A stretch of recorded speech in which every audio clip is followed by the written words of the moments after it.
Fred here, welcome back to the Gear Obsession channel, and what I have here for you today is the Camillus Trench.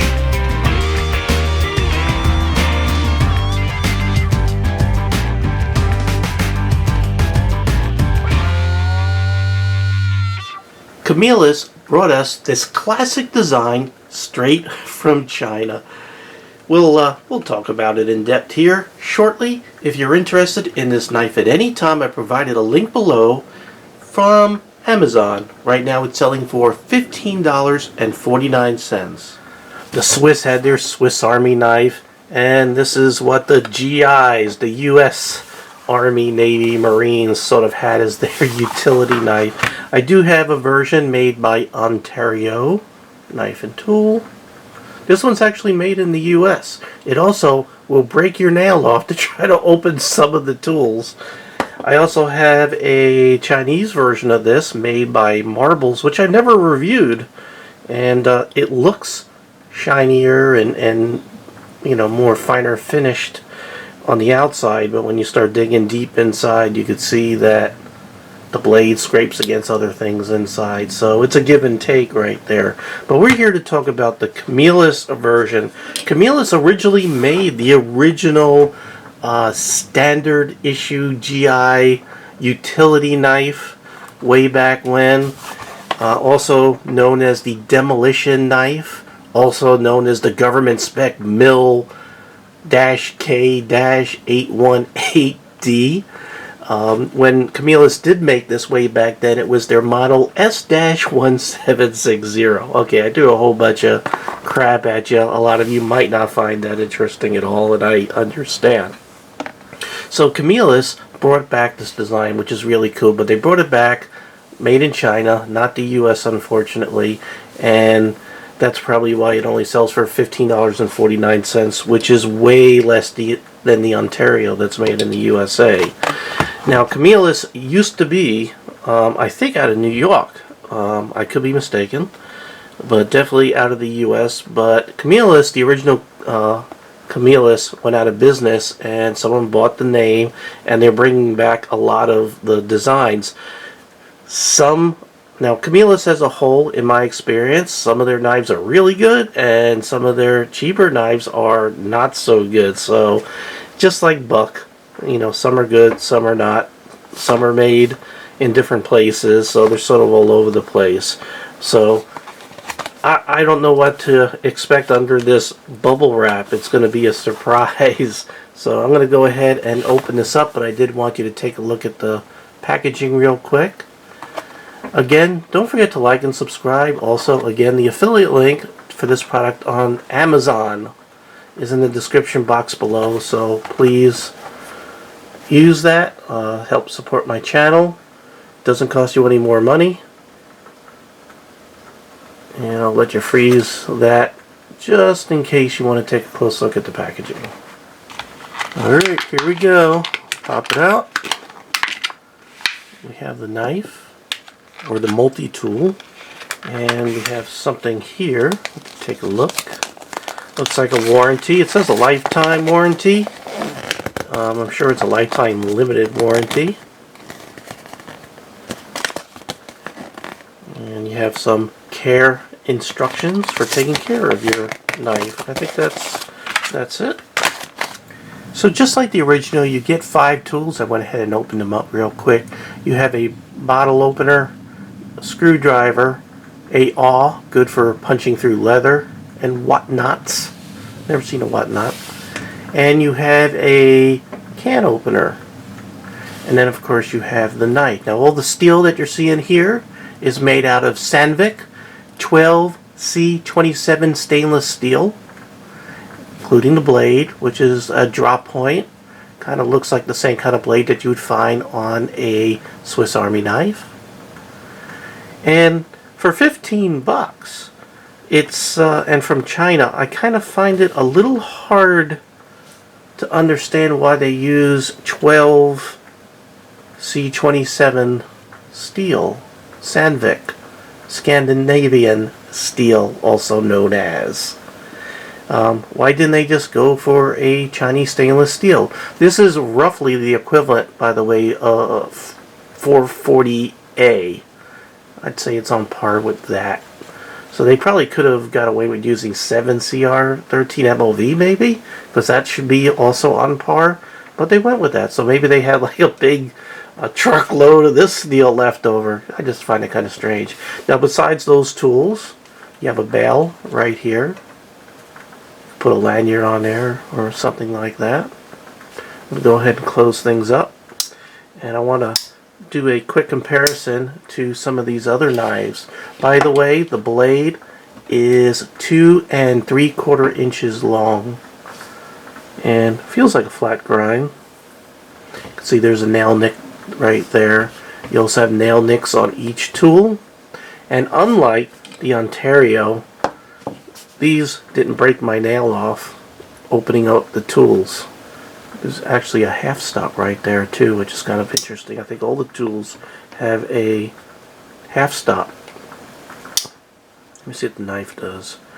The knife does not have a half stop. Sort of a half stop, kind of a wishy-washy half stop. But very smooth. No side-to-side play, which is good because you can't adjust anything here. And you can see you got that standard texture that you have on these utility knives, even though it does look different. Now, I want to do some comparisons here. I'm going to go ahead and close this up. I'll make sure that nothing is rubbing. And you can see, nothing is rubbing, unlike the Marbles one, which rubs. I'm going to show you that rub right there is where it rubs against the other things. But they made it easy on themselves because, check this out, it's wider than my other two knives right here. Can you see that? It's actually a little wider. Let's bring the Ontario nail breaker. Try to get these. You can see it looks wider. So what did they do? Well, with these other two, they sort of made the main blade sort of, you know, slightly move over a little bit to fit between the tools. And here, they expanded the width so the main blade can just straight up just fit between the other tools. So that's kind of nice. You don't have, you know, it gives them more room for it to fit, and you could have a little more play going on there. But it does make for a bigger tool. It's also bigger lengthwise. Let me see if you can take a look at this. You can notice the slight difference. That's perfect. I'm going to put this right on top. Try to line up this side, and you can see. Okay, let me line up this side so you can see. So, right about there, maybe 1/8 of an inch longer. Kind of hard to see right there. Kind of 1/8 of an inch longer. It's just slightly bigger. Also, it says US there. Even says US on the Chinese knife. Doesn't say US on the Trench. So they're sort of they're not claiming that it's the GI utility knife at all. I mean, it's the same pattern as the GI or the demo knife or the government mil spec, but instead they got this Camillus logo on here, and it doesn't say US on it at all.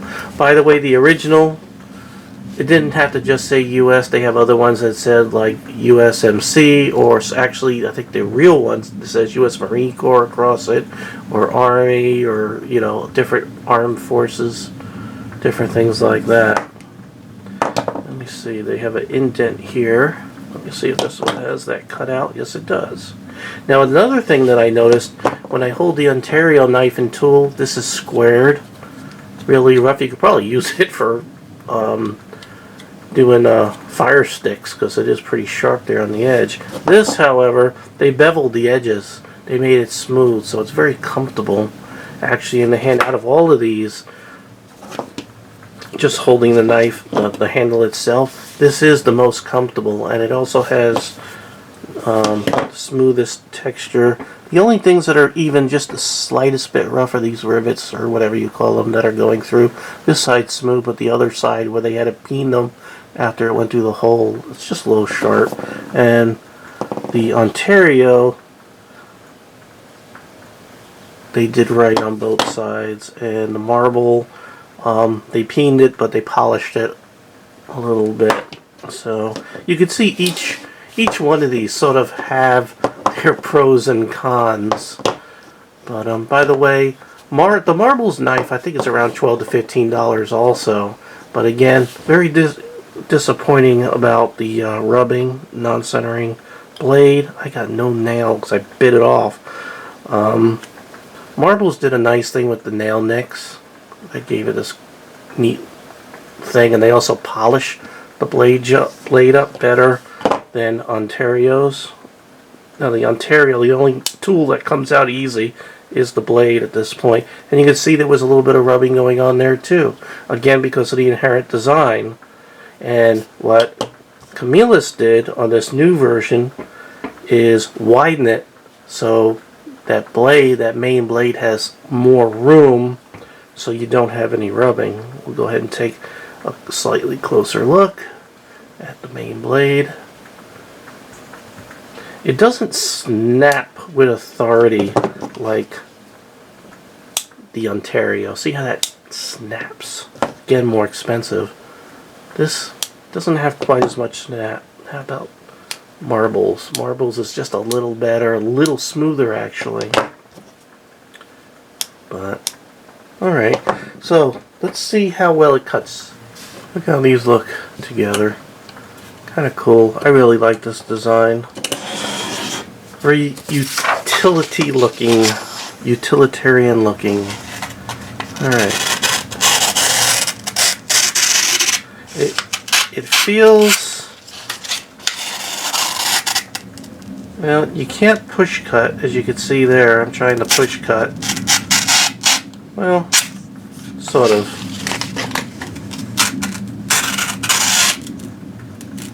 See? Oh no. Barely push cutting, so it is relatively sharp. Can it shave?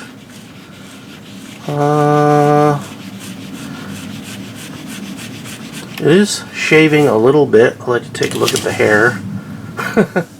But not ultra sharp. Not ultra sharp. Does it catch your nail? Yeah.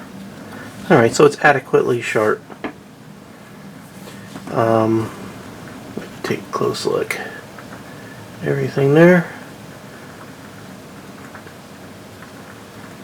Again, close it up. This would be a great multi-tool to everyday carry, to throw into the tackle box, to keep in the car. I do really like my multi-tools to have a can opener, because in a survival situation you may have to open up a can, and I'll tell you, there are times where I wish I had a can opener. For instance, I remember one time on a ship. I was on a ship underway in the Navy, and new can of coffee, had to open it up. Could not find a can opener up on my watch station where I happened to be at the time. Ended up having to open up the can with a axe. Yes, we had an axe close by in case you had to do emergency destruction, and I had to use that to open up the can of coffee. I wish I had this with me. It would have made life a lot easier. But it is kind of an interesting look. And when you use this, you have to get this under the rim. I don't want to open anything here, but got my. But what you want to do is get it under the rim, just like that, and then you just push this down, and it punctures. And I'm gonna go ahead and take this out because I don't want to open my can of spotted dick yet. But you sort of, and it's gonna cut, and then you can move this back a little bit and just keep on going around until it's all open, and that's how this kind of can opener works. Okay, judgment time. I do like that it's a little wider, which gives the main blade that extra space so you don't have any rubbing. Really cool. What I don't like is, out of all three that I own of this pattern of knife, the blade doesn't snap with the same authority as the other ones. This type of locking mechanism is called a slip joint, which means in some countries you can't have a locking knife that actually has a physical kind of lock that prevents you from folding it. But slip joints, since it doesn't lock but it does hold the blade out there with some tension, could be legal. You have to check your country or your municipality or whatever. I'm not going to be your lawyer. I'm not going to tell you whether it's legal or not. You have to know wherever you are. But this might cut it if they're sort of fussy about the type of knife that you have or carry out in public. Slip joints are usually good to go. And again, the blade, the length is 2 3/4 inches, really important. By the way, I forgot to tell you, when this is closed, it is 3 3/4 inches, and the weight is 5.6 ounces. I have to keep on looking there because my notes are there. So 5.6 ounces. So it does weigh quite a bit, but it's all steel. It's all steel. So it should hold up pretty good. You don't have to worry about scales or the handles going bad or whatever. It's all just metal. Made solid. I like it. I like it a lot. I think that's it. I covered the really good thing, the really bad thing that I like about it. I definitely recommend it for $15.50. Remember, it is made in China. That might be another reason why they didn't put US on it like the original pattern, because it could be construed as being a little misguiding, a little whatever, sort of like what Marbles does. They put US on it, even though it is made in China, so that's kind of misleading. So I think what Camillus did, because people are going to think Camillus, old Camillus, original Camillus, they made it, they made stuff in the US, and if they put US on here when they made it in China, it would be pretty deceptive. So I think they were smart in doing this, and they varied it and improved upon the original pattern in a great way. I really like it, and I do recommend it. Again, the only thing I don't like, because I'm very honest with you guys, is that the slip joint doesn't really lock it with that authority as the other two examples here. But everything else, I think it's definitely an improvement over the original. Alright, I went way over time talking about a pretty simple multi-tool, but I really do like these things. I like to share my thoughts and stuff with knives like this. I just find them really cool, sort of nostalgic kind of knife pattern that a lot of people don't really talk about these days, because they're just little ugly multi-tool duckling from the military way back when I had hair. Alright, thank you very much for joining me here at the Gear Obsession channel. I really do appreciate every friend, viewer, subscriber, especially you. Don't forget, like, subscribe, click on the bell. Don't be afraid to click on the links, including the ones down in the description. You can find my Gear Obsession Deals website, which is another easy way that you can check out all my videos and never miss one, because as I post them, I pop them on there, sort of a blog of sorts. Alright, take care. Bye.